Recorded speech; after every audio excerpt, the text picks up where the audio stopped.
approach the presidential table.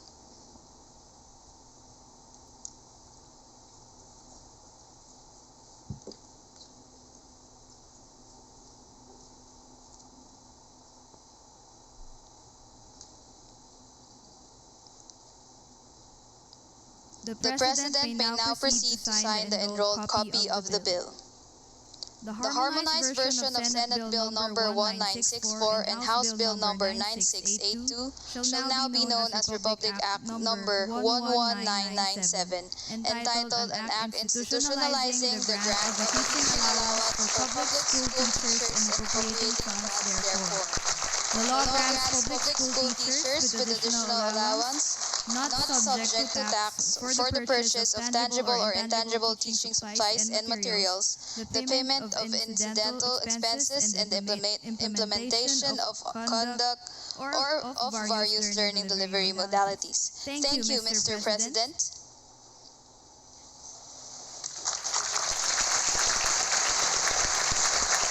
At this juncture, may we request Executive Secretary Lucas Bersamin to introduce our guest of honor and speaker.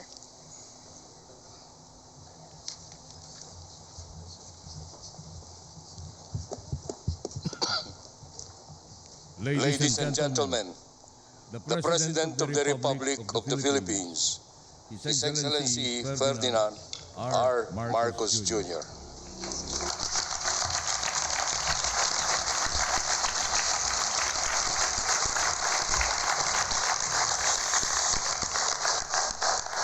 Thank you very much to the Executive Secretary for his introduction.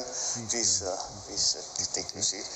Senate President Chief Escudero and the members of the Senate who are with us this afternoon, House Speaker Martin Romualdez, and many members of the House of Representatives who are here with us this afternoon, members of the Cabinet, the officials and staff from the Department of Education, the partners from the private sector who will play an important part in the implementation of this new law.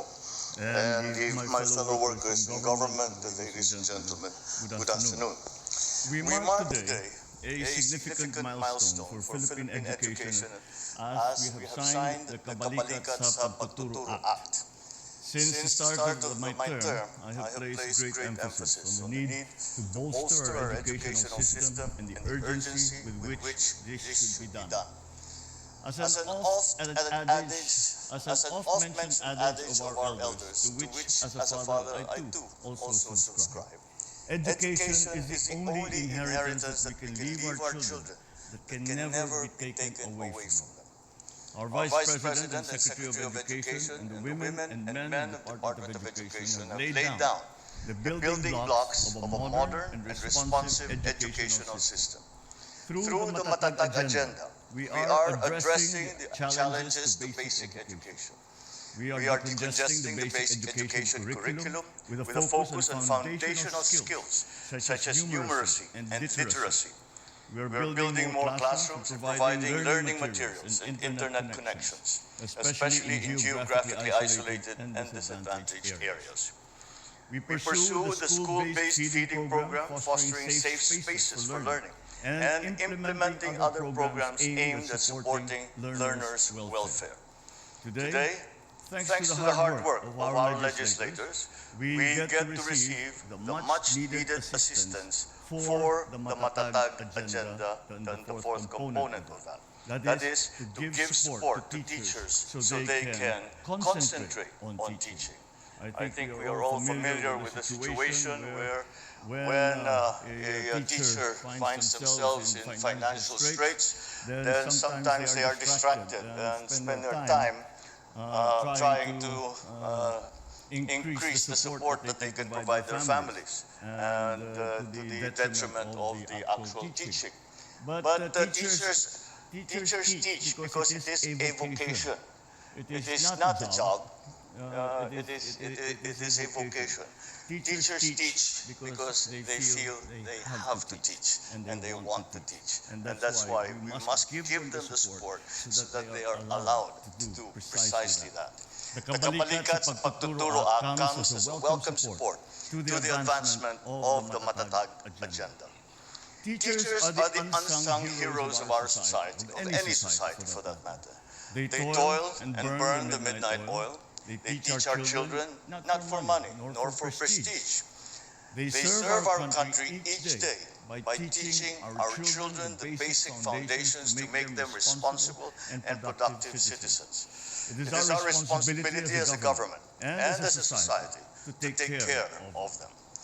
Indeed, this new law institutionalizes the provision of an annual teaching allowance and gradually increases it from the current 5,000 pesos to 10,000 pesos, which will not be subjected to income tax. And while it might seem inconsequential to those who are already used to having a steady supply of basic materials for work, this amount makes an enormous difference for our beloved teachers and for the students. For decades, they have willingly taken on the burden of having to spend their own money on classroom supplies to aid them in teaching. They embrace this wholeheartedly as their responsibility, as part of their duty as teachers, as part of their vocation. It must take an incredible amount of love to sacrifice what little you have for the sake of your students, despite having financial worries of your own. With the passage of this law, we are easing some of the burden that you carry each day. So at this point, I'd